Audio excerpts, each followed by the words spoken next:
Welcome back to our channel. We're reading War and Peace by Leo Tolstoy. Chapter 6.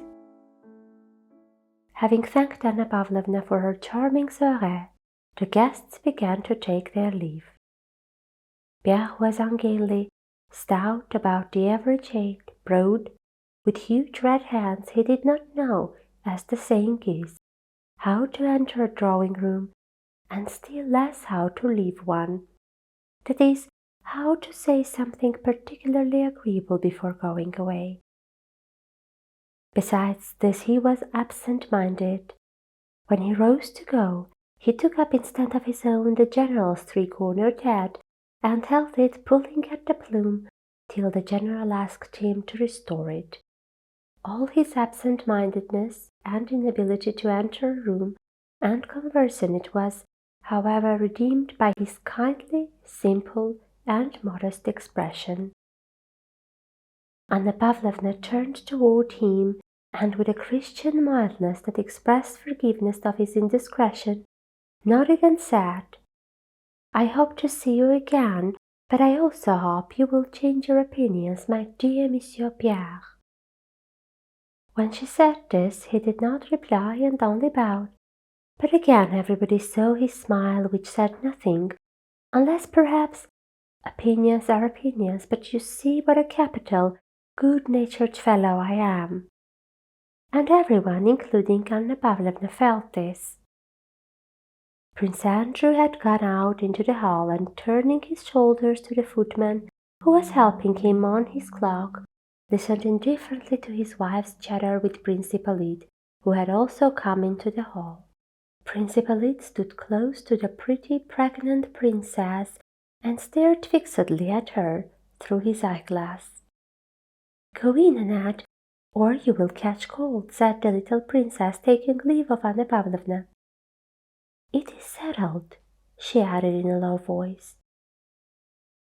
Anna Pavlovna had already managed to speak to Lise about the match she contemplated between Anatole and the little princess's sister-in-law.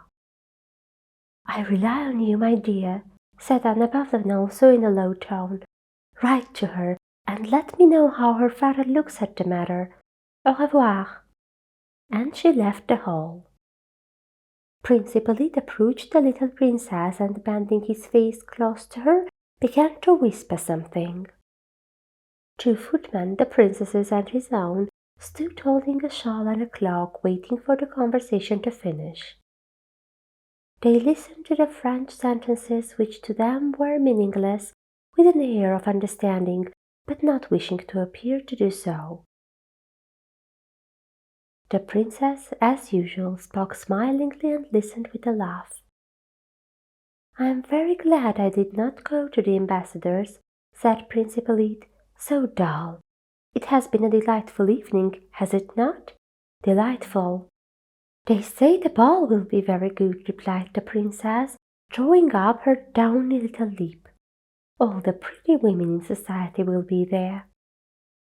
"Not all, for you will not be there, not all," said Prince Hippolyte, smiling joyfully, and snatching the shawl from the footman, whom he even pushed aside, he began wrapping it around the princess.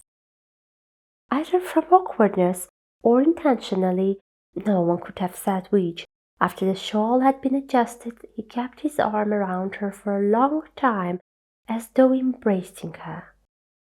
Still smiling, she gracefully moved away, turning and glancing at her husband.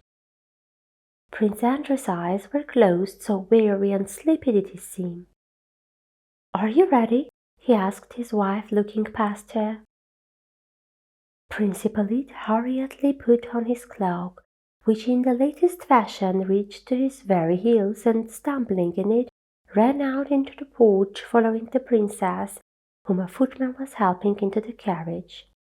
"Princess, au revoir," cried he, stumbling with his tongue as well as with his feet. The princess, picking up her dress, was taking her seat in the dark carriage. Her husband was adjusting his sabre. Prince Hippolyte, under pretence of helping, was in everyone's way. "Allow me, sir," said Prince Andrew in Russian, in a cold, disagreeable tone to Prince Hippolyte, who was blocking his path. "I am expecting you, Pierre," said the same voice, but gently and affectionately. The postilion started, the carriage wheels rattled. Prince Hippolyte laughed spasmodically as he stood in the porch waiting for the Vicomte, whom he had promised to take home. "Well, mon cher," said the Vicomte, having seated himself beside Hippolyte in the carriage, "your little princess is very nice indeed, quite French," and he kissed the tips of his fingers. Hippolyte burst out laughing. "Do you know you're a terrible chap for all your innocent airs," continued the Vicomte. "I pity the poor husband, that little officer who gives himself the airs of monarch." Hippolyte spluttered again, and amid his laughter said, "And you were saying that the Russian ladies are not equal to the French. One has to know how to deal with them."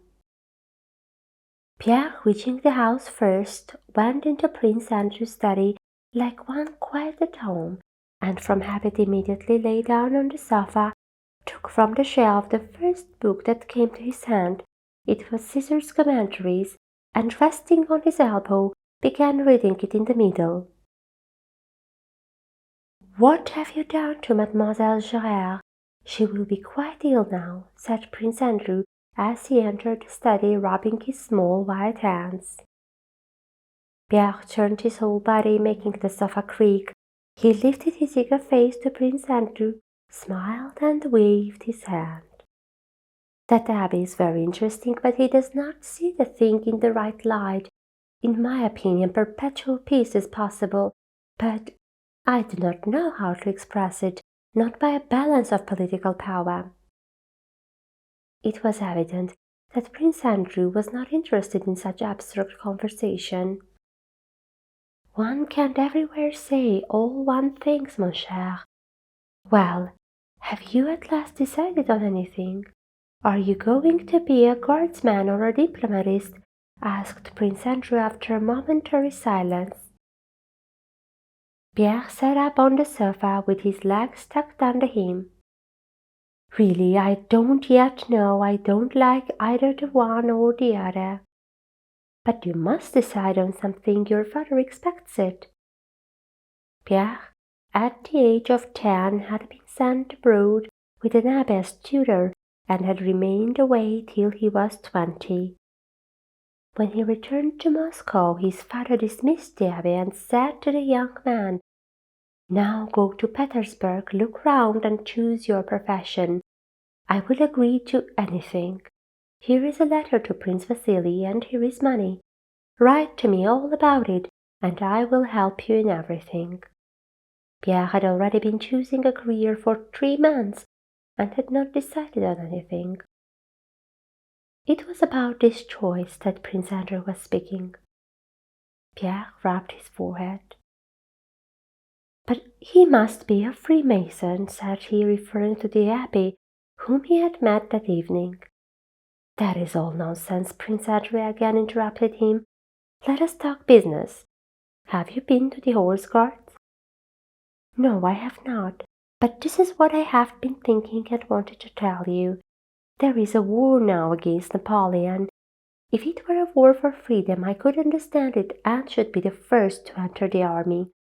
But to help England and Austria against the greatest man in the world is not right." Prince Andrew only shrugged his shoulders at Pierre's childish words. He put on the air of one who finds it impossible to reply to such nonsense, but it would in fact have been difficult to give any other answer than the one Prince Andrew gave to this naive question. If no one fought, except on his own conviction, there would be no wars, he said. "And that would be splendid," said Pierre. Prince Andrew smiled ironically. "Very likely it would be splendid, but it will never come about." "Well, why are you going to the war?" asked Pierre. "What for? I don't know. I must. Besides, that I am going—" He paused. "I am going because the life I am leading here does not suit me." This much for today. Stay tuned to our channel to see what happens next. Goodbye.